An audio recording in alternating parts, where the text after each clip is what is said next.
அனைவருக்கும் வணக்கம். நம்ம மனித உடல்ல இருக்கக்கூடிய உறுப்புகள்ல ஏதோ ஒன்று செயல் இழந்துட்டு இல்லைன்னா நோய்வாய்ப்பட்டுட்டுனா நம்ம அதே உறுப்பை இன்னொரு மனிதர்கிட்ட இருந்து தானமாக பெற்று அதன் மூலமாக இன்னும் நிறைய நாள் உயிர் வாழலாம். இதைத்தான் ஆர்கன் டிரான்ஸ்பிளான்டேஷன்னு சொல்கிறோம். இந்த மாதிரி மனித உறுப்புகளை தானமாக கொடுக்கறதையும் வாங்குறதையும் ரெகுலேட் பண்ணுறதுக்காக ஒரு சட்டம் கொண்டு வந்திருக்காங்க. அதுதான் the transplantation of human organs act 1994.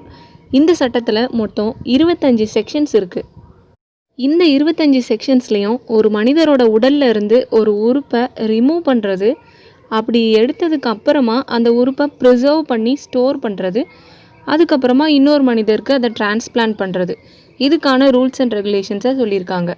அது மட்டும் இல்லாமல் இந்த மாதிரி உறுப்பை விற்கவோ இல்லைனா வாங்கவோ கூடாது. அதாவது கமர்ஷியல் டீலிங் பண்ணக்கூடாது. இந்த மாதிரி கமர்ஷியல் டீலிங்கை ப்ரிவென்ட் பண்ணுறதுக்காகவும் இந்த சட்டத்தை கொண்டு வந்திருக்காங்க.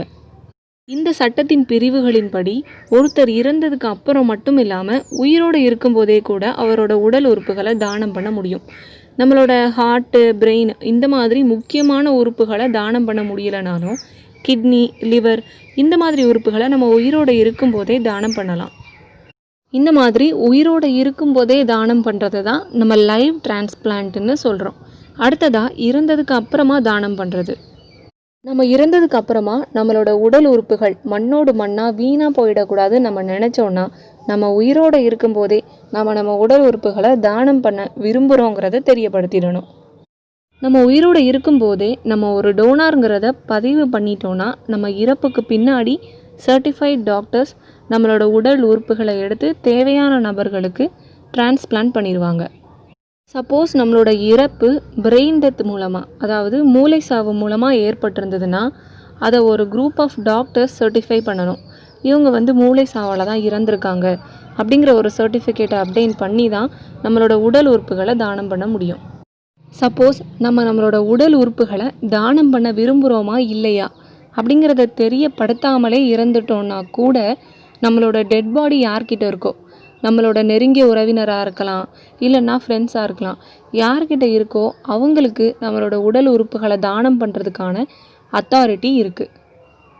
நீங்கள் உங்களோட உடல் உறுப்பை தானம் பண்ண விரும்பலை அப்படிங்கிறத தெரியப்படுத்தாத வரைக்கும் அவங்க உங்களோட உடல் உறுப்புகளை தானம் பண்ணலாம்.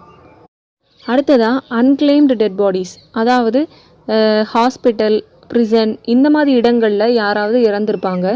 ஆனால் அவங்களோட உடலை வாங்குறதுக்கு உறவினர்களோ நண்பர்களோ யாருமே முன் வந்திருக்க மாட்டாங்க. இந்த டெட் பாடி யாரோடதுன்னே தெரியாமல் இருந்திருக்கும். அந்த மாதிரி நிலைமைகளில் ஒரு 48 மணி நேரம் மட்டும் வெயிட் பண்ணுவாங்க, யாராவது இந்த உடலை வாங்க வராங்களான்னு. அப்படி இல்லை அப்படின்னா அந்த உடலில் இருக்கக்கூடிய உறுப்புகளை தானம் பண்ணிடுவாங்க. அடுத்ததாக போஸ்ட்மார்ட்டத்துக்கு போயிருக்கக்கூடிய டெட் பாடிஸ், ஒருவேளை ஒருத்தங்க அன்நேச்சுரல் காசஸ், இயற்கைக்கு மாறாக இறந்துட்டாங்கன்னா அவங்களோட உடலை போஸ்ட்மார்ட்டத்துக்கு அனுப்புவாங்க இல்லையா, அந்த நபர் அவங்களோட ஆர்கனை டொனேட் பண்ண விரும்பினவங்களா இருந்தாங்கன்னா அந்த போஸ்ட்மார்ட்டத்தின் போதே அவங்களோட ஆர்கன்ஸை ரிமூவ் பண்ணி டொனேட் பண்ணிடுவாங்க. நம்மளோட இறப்புக்கு பின்னாடி வீணாக போகக்கூடிய உடல் உறுப்புகளை நம்ம மற்றவங்களுக்கு தானமாக தான் கொடுக்க முடியுமே தவிர பணத்துக்காக விற்பனை செய்ய முடியாது. யாரோட உறுப்பையும் யாரும் பணத்துக்காக விற்பனை செய்யவோ இல்லைனா பணம் கொடுத்து வாங்கவோ முடியாது. அந்த மாதிரி யாராவது உடல் உறுப்புகளோட கமர்ஷியல் டீலிங் பண்ணாங்கன்னா அவங்களுக்கு 2 ஆண்டுகளில் இருந்து 7 ஆண்டுகள் வரையுமே சிறை தண்டனை விதிக்க முடியும். இந்த transplantation of human organs act 1994 சொல்லியிருக்கக்கூடிய விதிகளுக்கு புறம்பாக ஏதோ ஒருத்தர் செய்யும்போது அவங்களுக்கு 5 வருஷம் சிறை தண்டனை, அது மட்டும் இல்லாமல் 5000 ரூபாய் அபராதமும் விதிக்க முடியும். ஏதோ ஒரு நோயால் பாதிக்கப்பட்ட பலரும் அவங்களுக்கு தேவையான உடல் உறுப்புகள் தானமாக கிடைச்சிராதான்னு காத்துக்கிட்டு இருக்காங்க. அப்படிப்பட்டவங்களுக்கு உதவி செய்ய இந்த ஆர்கன் டொனேஷனுங்கிறது ரொம்ப பயனுள்ளதாக இருக்கும். அதை ரெகுலேட் பண்ணுறதுக்கு இந்த ஆர்கன் டொனேஷன் ஆக்ட் ஹெல்ப்ஃபுல்லாக இருக்கும். சரி, அடுத்த வீடியோவில் இன்னொரு நல்ல தலைப்போடு சந்திக்கலாம். நன்றி.